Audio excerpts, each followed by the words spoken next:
For this first workout, I was showed 3 exercises and scaled variation for each. This first is called a ring row, starting with my feet nice and flat on the ground, body in alignment, and palms facing forward.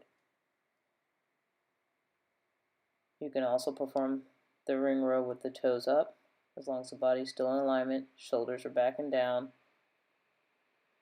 and then pulling the rings to your armpits. The higher up your body is, the easier to pull. The lower you are to the ground, the harder to pull. This exercise is a push-up. You want to start with the hands underneath the shoulders, body in a nice hollowed position. At the bottom, the chest touch, the forearms are nearly vertical, and the elbows stay tight to the side throughout the push-up. If a full push-up from the ground is difficult, you can try to an elevated surface like a bench or a box. Still going through the full range of motion, elbows are still close to the sides.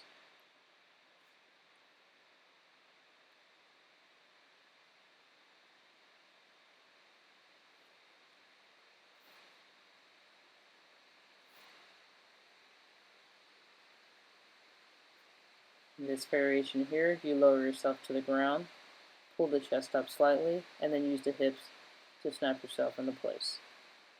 This still allows you the full range of motion with the lower body assist. On this air squat or bodyweight squat, you want to keep your feet nice and flat. Try to get your hips below parallel and keep your chest nice and upright in the squat. You can use your hands as a counterbalance. Another key point is you want the knees in line with the toes, coming to full extension at the top. Here's another angle showing the knees in alignment with the toes.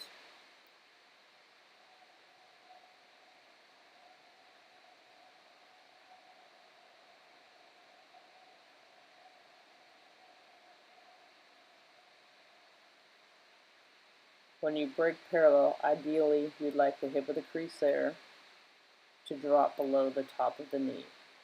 To get an idea of what this looks like, I'll use a yardstick, and as you can see, that hip crease is well below the top of my knee. If you don't have the flexibility, you can use a target such as a medicine ball. All other key points are still there. Feet flat, knees out, chest nice and upright. One thing to avoid when you're squatting to a target is having that target too far behind you and having to push your hips too far back to reach that target. That will cause the chest to drop and the weight to be more forward onto the toes. If a ball is too low, you can go to an even higher target such as a box or a bench.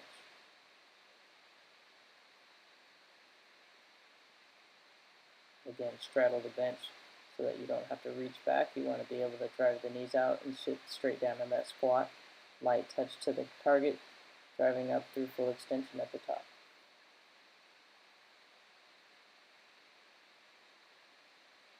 Let's try to put these exercises together for a 10-minute exercise. You want to go as many rounds as you can in 10 minutes of 5 ring rows, 7 push-ups, and 9 squats.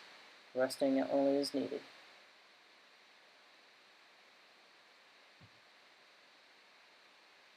Make sure to perform each move through the full range of motion, whether you're doing it scaled or as prescribed.